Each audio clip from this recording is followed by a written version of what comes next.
तो students, rules for using prepositions, इस section में हमारा टॉपिक है प्रीपोजिशन 8। इस 2 अक्षर वाले वर्ड में बहुत ही जादू है। अगर वीडियो देखते रहोगे आगे आगे तो मालूम पड़ जाएगा। For use of preposition 8 according to its Hindi meaning, watch video part 1। मतलब क्या है कि प्रीपोजिशन 8 जो है उसका हिंदी मीनिंग है, और उसका हिंदी मीनिंग के अनुसार अगर हम 8 को यूज़ करना चाहते हैं तो इसलिए प्रीपोजिशन वीडियो पार्ट 1 देखना होगा।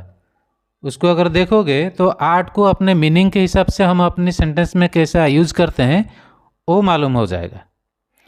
लेकिन इस पार्ट में हमारा फोकस क्या है, what are the grammar rules to decide when और where to use preposition 8। English language में क्या सब ग्रामर रूल है वो सब हमको सीखना है इस वीडियो में, जो हमें हेल्प करेगा डिसाइड करने में कि कहाँ और कब प्रीपोजिशन 8 को यूज़ करना है। तो इससे पहले जो सब स्टूडेंट्स दूसरा कोई क्लास लेसन या वीडियो देख के कन्फ्यूज्ड है, उनका कन्फ्यूजन ज़रूर दूर होगा। तो चलते हैं लेसन के ऊपर। तो पहले आया रूल 1। रूल 1 क्या बता रहा है, it is used before smaller area, यानी प्रीपोजिशन 8 यूज होता है स्मॉलर एरिया से पहले। तो स्मॉलर एरिया मतलब कौन है, जो एरिया हमारे दिमाग में जब आता है कोई सेंटेंस बोलने से पहले या लिखने से पहले, वो एरिया अगर हमको हमारा दिमाग बता रहा है कि स्मॉलर एरिया है तो उससे पहले हम 8 लगाएंगे। कुछ एग्जाम्पल देख लेते हैं। She met him at the front door, उसने उससे मुलाकात की फ्रंट डोर के पास। ये जो फ्रंट डोर है, ये जैसे ही हम इसके बारे में लिखेंगे या सोचेंगे, ये हमारे दिमाग में एक स्मॉलर एरिया का आइडिया आता है। तो ये स्मॉलर एरिया है, इसलिए इससे पहले 8 लगा। कोई भी स्मॉलर एरिया हमारे दिमाग में आता है तो उससे पहले हम प्रीपोजिशन 8 यूज़ करेंगे। दूसरा एग्जाम्पल देख लेते हैं। Sita is standing at the corner of the street. Area कौन सी है, the corner of the street, यानी स्ट्रीट का last part, and part, street का एंड पार्ट। ये एक स्मॉलर एरिया है। जैसा हम कोई रास्ता का आखिर पार्ट के बारे में सोचते हैं तो ये एक स्मॉलर एरिया हमारे दिमाग में आता है, तो उससे पहले हम 8 यूज़ करेंगे। लेकिन यहाँ एक याद दिला देता हूँ, इससे जो पहले प्रीपोजिशन इन के ऊपर जो वीडियो है उसको अगर देखोगे तो वहाँ कॉर्नर से पहले इन लगा है। वो जो कॉर्नर और ये जो कॉर्नर उसमें डिफरेंस है। वो कॉर्नर ऑफ रूम है, वो कॉर्नर ऑफ हाउस है। वो कॉर्नर ऑफ हाउस और एक स्ट्रीट का कॉर्नर, दोनों में डिफरेंस है। घर का जो कॉर्नर है वो 3 डायमेंशन वाला, समझ गए। लेकिन ये जो स्ट्रीट का कॉर्नर है ये दूसरा, ये एक एरिया है और ये एक स्मॉलर एरिया, इसलिए स्मॉलर एरिया से पहले 8 लगता है, तो यहाँ 8 लगा। कोई भी स्मॉलर एरिया हमारे दिमाग में आता है बात करने से पहले या लिखने से पहले, तो इससे पहले हम प्रीपोजिशन 8 यूज़ करेंगे। Okay, now time for rule 2।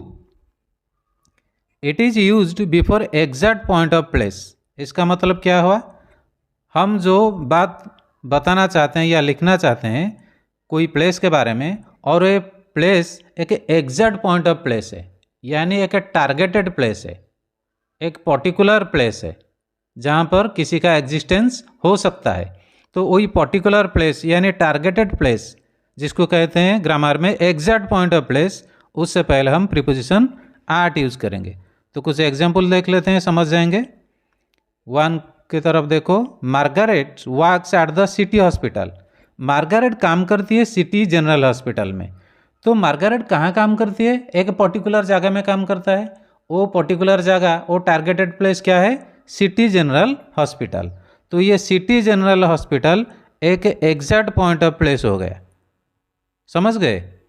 जब इसकी बात होता है तो कोई दूसरा प्लेस हमारे दिमाग में नहीं आएगा, ये एग्जैक्ट पॉइंट हो गया, तो इससे पहले 8 लगा। Philip is sitting at the table. यहाँ प्लेस कौन सी है, द टेबल। ये जो द टेबल, टेबल के ऊपर नहीं बैठा है, टेबल के पास बैठा है। तो वो जो प्लेस है ये एक एग्जैक्ट पॉइंट ऑफ प्लेस है। कहाँ पर बैठा है, टेबल के पास बैठा है। ये बात जब हम करते हैं या सोचते हैं या लिखते हैं, को तो कोई दूसरा जगह नहीं आएगा, उसमें और कोई दूसरा जगह की गुंजाइश नहीं है। टेबल के पास बैठा है मतलब टेबल के पास बैठा है, वो जगह किसी और के पास नहीं जाएगा। या कोई चूल्हा के पास बैठा है, या किचन के पास बैठा है, या दरख्त के पास बैठा है, कोई गाड़ी के पास बैठा है, ऐसा कुछ दूसरा जगह की गुंजाइश नहीं है उस जगह के अंदर घुस जाए। वो कौन सी जगह है? टेबल के पास बैठा है। तो जो एग्जैक्ट पॉइंट ऑफ प्लेस हुआ, इसीलिए उससे पहले हम प्रीपोजिशन आट लिए। Okay, now rule next, it is used before comparatively smaller area. तो जिसको रूल या 1 अभी हम देखें, रूल 1 में क्या हम बताए थे? स्मॉलर एरिया से पहले आट लगेगा, लेकिन यहाँ लिखा है कंपैरेटिवली स्मॉलर एरिया। ये कंपैरेटिवली स्मॉलर एरिया क्या है? स्मॉलर एरिया से पहले तो हम आट यूज़ करेंगे, फिर कंपैरेटिवली क्या है इसको थोड़ा समझा देता हूँ। देखो, कोई एरिया अगर कंपैरेटिवली स्मॉलर है, मतलब इससे पहले वो जो एरिया जिसकी हम बात कर रहे हैं वो कभी लार्ज एरिया भी हो सकता है, लेकिन किसी और लार्जर एरिया से उसको अगर कंपेयर किया जाए तो वो स्मॉलर पड़ जाता है। समझ गई बात मेरा? कोई एरिया, फिर से बोल देता हूँ, कोई एरिया एक लार्जर एरिया है, लेकिन वो एरिया किसी और बड़े लार्जर एरिया से अगर कंपेयर में आ जाए तो वो छोटा पड़ जाता है, वो स्मॉलर बन जाता है। तो उस जगह हम क्या करेंगे? कंपैरेटिवली जो स्मॉलर बन गया उससे पहले हम प्रीपोजिशन आट यूज़ करेंगे। तो एग्जाम्पल देख लेते हैं तो समझ जाएंगे। एग्जाम्पल 1 देखो क्या बोल रहा है, we live in village Rampur. इससे पहले जो वीडियो प्रीपोजिशन इन के ऊपर बना है उसको कोई अगर देखा होगा तो उसमें लिखा है विलेज से पहले क्या यूज़ करो? इन यूज़ करो। ठीक उसी हिसाब से यहाँ यूज हुआ है in. We live in village Rampur, village area का बड़ा एरिया है, उसका कोई बाउंड्री का हद भी बहुत बड़ा हो सकता है। तो विलेज एक लार्ज एरिया में जाता है, इसीलिए इससे पहले प्रीपोजिशन इन यूज हुआ है। समझ गए? अब हमारे लिए ये जो एरिया है विलेज, ये एक लार्जर एरिया है, तो इसीलिए इससे पहले हम क्या लिए हैं? इन लिए हैं। लेकिन ये लार्जर एरिया अब कैसे कंपैरेटिवली स्मॉलर बन जाता है देखते हैं एग्जाम्पल 2 में।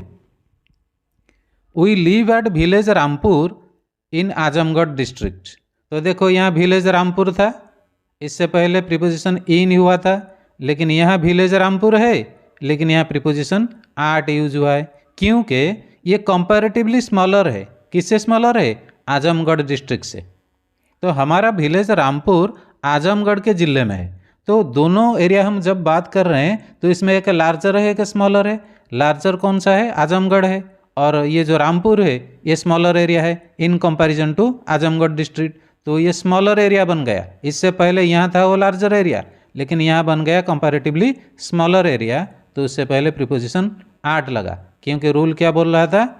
आट is used before comparatively smaller area. समझ गए मेरे बात? हाँ, एक गुजारिश कर देता हूँ, जो वीडियो था प्रीपोजिशन इन के ऊपर, इस वीडियो को देखने से पहले उस वीडियो को थोड़ा देख लो, तो ये वीडियो अच्छे से समझ में आ जाएगा।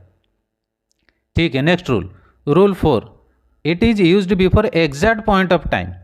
यानी जो प्रीपोजिशन आट है उसको कहाँ यूज किया जाता है? Exact point of time. जैसा एग्जैक्ट पॉइंट ऑफ प्लेस, ठीक उसी तरह exact point of time. Exact point of time कौन सा होते हैं? जैसा हमारा घड़ी का टाइम जो हाथ में पहनते हैं या दीवार में जो घड़ी लटका है, उसका जो टाइम होता है ना, वो एग्जैक्ट टाइम होता है। उसको हम क्लॉक टाइम या रिस्ट वॉच टाइम भी बोल सकते हैं। यानी एग्जैक्ट टाइम जब आएगा तो उससे पहले हम क्या यूज़ करेंगे? Preposition at. देख लो example 1, the meeting started at 10 o'clock। ये जो 10 o'clock है ये एक एग्जैक्ट पॉइंट ऑफ टाइम है, ये वॉच टाइम और क्लॉक टाइम है, तो उससे पहले प्रीपोजिशन आट लगा। Next one, the meeting started eight 10:15 AM। Meeting start हुआ 10:15 पर, 10:15 में, हाँ उसी टाइम में मीटिंग स्टार्ट हुआ। तो ये जो 10:15 ये एक एग्जैक्ट पॉइंट ऑफ टाइम है, वॉच टाइम यानी क्लॉक टाइम। तो उससे पहले प्रीपोजिशन आट यूज हुआ। कोई भी टाइम की बात करो, घड़ी का टाइम, तो उससे पहले प्रीपोजिशन आट यूज करो। Next rule, it is used before smaller parts of day and night और parts and of day and night without the. लेकिन यहाँ क्या बोला? फिर से समझ लो। इट इज़ यूज्ड यानी प्रीपोजिशन आर्ट को यूज किया जाता है smaller parts of day and night. Smaller parts of day and night, इसको मैं समझाया था लास्ट वीडियो में, प्रीपोजिशन इन वाली वीडियो में, कि डे और नाइट जो हमारा होता है ये डिफरेंट पार्ट्स में डिवाइड है और उसमें कुछ लार्जर पार्ट्स है, कुछ स्मॉलर पार्ट्स है। जैसा मॉर्निंग, आफ्टरनून, ये थोड़ा लार्जर पार्ट है, लेकिन जो क्या है मिड डे और सनराइज, डे ब्रेक, ये सब स्मॉलर पार्ट्स है। ठीक उसी तरह नाइट में लार्जर पार्ट क्या है, इवनिंग लार्जर पार्ट है, खुद नाइट भी एक लार्जर पार्ट है। इसमें स्मॉलर पार्ट्स कौन सा है, मिड नाइट और सनसेट टाइम और डस्क टाइम, ये सब स्मॉलर पार्ट्स है। ठीक है, तो रूल पर आते हैं। रूल क्या बोल रहा है, preposition art is used before smaller parts of day. जो स्मॉलर पार्ट्स है उससे पहले क्या लगाओ, आर्ट लगाओ। और क्या लिखा है, और एक बात बोल दिया है, parts of day and night without दी। अगर कोई दूसरा पार्ट्स लिखा है जो लॉन्गर पार्ट्स है ऑफ डे एंड नाइट, लेकिन उससे पहले प्रीपोजिशन नहीं, यह प्रीपोजिशन नहीं, यह आर्टिकल, यह आर्टिकल दी अगर यूज नहीं हुआ है तो उससे पहले भी हम आर्ट लगाएंगे। तो थोड़ा एग्जाम्पल देख लेंगे तो अच्छे से समझ जाएंगे। एग्जाम्पल 1 क्या बोला, they started their journey at daybreak. इस सेंटेंस में पार्ट्स ऑफ डे क्या है, डे ब्रेक है, और ये लॉन्गर पार्ट ऑफ डे नहीं, ये एक स्मॉलर पार्ट ऑफ डे है, इसलिए प्रीपोजिशन आर्ट यूज हुआ है। I got up at night and saw the moon. मैं रात में उठा और चांद देखा। तो इसमें देखो टाइम क्या है, part of time, part of day और नाइट, नाइट है। और ये नाइट क्या है, स्मॉलर पार्ट और लॉन्गर पार्ट, ये एक लॉन्गर पार्ट है, बड़ी टाइम होता है नाइट। लेकिन यहाँ बड़ी टाइम से पहले इन लगना है, लास्ट वीडियो में जो देखे होगे, लेकिन यहाँ आर्ट यूज हुआ है क्योंकि ये रूल को थोड़ा देखो क्या लिखा है, parts of day and night without the. जहाँ parts of day and night बिना दी के लिखा होगा, बिना दी के, तो वहाँ इन नहीं लगेगा, आर्ट लगेगा। जब दी लिखा रहेगा तो वहाँ इन लगेगा। तो यहाँ दी नहीं है इसीलिए आर्ट हुआ। ये लॉन्गर पार्ट ऑफ टाइम है लेकिन यहाँ आर्ट लगा क्योंकि यहाँ दी नहीं लिखा है। और यहाँ भी देख लो, यहाँ जो आर्ट लगा है ना, यहाँ दी भी नहीं है। दी होगा तो आर्ट यूज नहीं होगा, वहाँ सिर्फ इन यूज होगा। Next example, we met each other in the night. यहाँ देख लो फर्क आ गया। हाँ, हमने ईच अदर के साथ मुलाकात किया रात में। तो यहाँ टाइम कौन सा है, part of day and night, खुद नाइट है। और ये नाइट मेंशन्ड विथ आर्टिकल दी, तो इसलिए प्रीपोजिशन लिया इन। तो इससे कंपेयर कर लो, यहाँ भी नाइट है, आर्ट लिया, यहाँ भी नाइट है, इन लिया, यहाँ दी है। फर्क क्या लगा, यहाँ दी है, यहाँ दी नहीं है। समझ गए। Examples of some smaller parts of day and night. मैं कुछ एग्जाम्पल दे दिया हूँ कौन सब smaller parts of day and night है, यानी शॉर्टर पार्ट। एक है सनराइज, दूसरा है मिड डे, और एक है सनसेट का टाइम, एक है डस्ट आवर जिसको डस्क आवर भी बोलते हैं, और एक है मिड नाइट। कुछ इस तरह parts of day and night है। ये सब shorter parts of day and night है। इससे पहले this times takes art before them, इससे पहले सिर्फ आर्ट लगाना क्योंकि ये सब स्मॉलर पार्ट्स है। इससे पहले, इसका मतलब, मेरा कहने का मतलब क्या है, ये सब टाइम से पहले दी मत लगाओ, और दी यूज करके तुम इन यूज कर लोगे, ऐसा काम मत करो। समझ गए। ये बिल्कुल defined smaller parts of day and night है। तो इससे पहले दी यूज करके इन का यूज मत करो, भूल हो जाएगा, क्योंकि ये डिफाइंड स्मॉलर पार्ट और शॉर्टर पार्ट ऑफ डे है। समझ गए। तो ये सब क्या लेते हैं, हमेशा अपने साथ आर्ट लेते हैं। कॉन्फ्यूजन कौन करेगा, जो लॉन्गर पार्ट्स है, जैसा मॉर्निंग, आफ्टरनून, इवनिंग, ये सब लॉन्गर पार्ट्स है। उनके साथ अगर दी रहेगा तो हम उससे पहले इन लेंगे। अगर वो बिना दी वाले होंगे तो उससे पहले हम क्या लेंगे, आर्ट लेंगे। कौन, morning, afternoon, evening. Okay. Next, it is used before with the names of festival.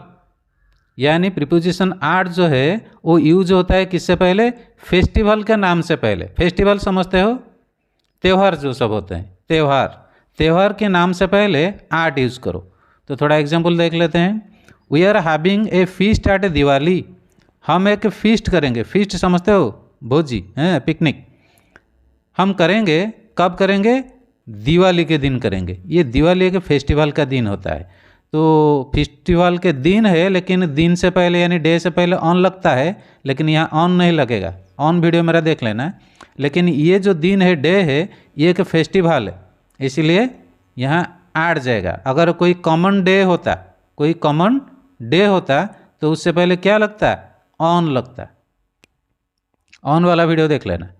Next example, we are having a feast at the new year. तो यहाँ न्यू ईयर क्या है? एक फेस्टिवल है। तो ईयर से पहले क्या लगता है? ईयर से पहले इन लगता है, हमको मालूम है। ईयर से पहले इन लगता है, ओके। लेकिन यहाँ क्या लगा? ऐड लगा, क्योंकि ये ईयर नहीं है, ये एक दिन है जो त्यौहार है, फेस्टिवल है, न्यू ईयर। तो इससे पहले ऐड लगा। अगर लिखा होगा न्यू ईयर डे तो उसमें दो बात आएगा, ऐड भी आएगा और ऑन भी आएगा। डे के हिसाब से ऑन आएगा, त्यौहार के हिसाब से ऐड आएगा। तो कौन से एंगल से हम इसको कंसिडर कर रहे हैं, उसी हिसाब से ऐड और ऑन डिसाइड होगा। अगर एक फेस्टिवल के हिसाब से हम न्यू ईयर के ले रहे हैं तो उससे पहले ऐड, नहीं तो एक कॉमनली के दिन के हिसाब से ले रहे हैं हम, नया साल का दिन जो न्यू ईयर डे है उसको एक कॉमन डे के हिसाब से हम कंसिडर कर रहे हैं, तो उससे पहले ऑन लगेगा, okay. Next rule, it is used with the cost of product. Cost of product क्या है? यानी कोई चीज़ का कॉस्ट यानी प्राइस जिसको बोल सकते हैं। कॉस्ट और प्राइस में फ़र्क है इकोनॉमिक्स के हिसाब से, लेकिन हमारा लैंग्वेज में तो दोनों बराबर आएंगे। कोई भी चीज़ का अगर कॉस्ट की बात कर रहे हैं यानी प्राइस की बात कर रहे हैं यानी दाम की बात कर रहे हैं, तो उस दाम से पहले हमें प्रीपोजिशन आट यूज करना है। एग्जाम्पल देख लो, the house was bought at the cost of 15 lakh. वो जो घर है उसको खरीदा गया 15 लाख की कॉस्ट में। तो ये 15 लाख जो है एक कॉस्ट है और यहाँ कॉस्ट भी लिखा है, तो उससे पहले प्रीपोजिशन आट यूज हुआ। नेक्स्ट एग्जाम्पल देख लेते हैं। इसमें दूसरे एग्जाम्पल में कॉस्ट नहीं है। Each packet was sold at 10 rupees. तो यहाँ कोई कॉस्ट नहीं लिखा है, लेकिन 10 रुपीज़ है।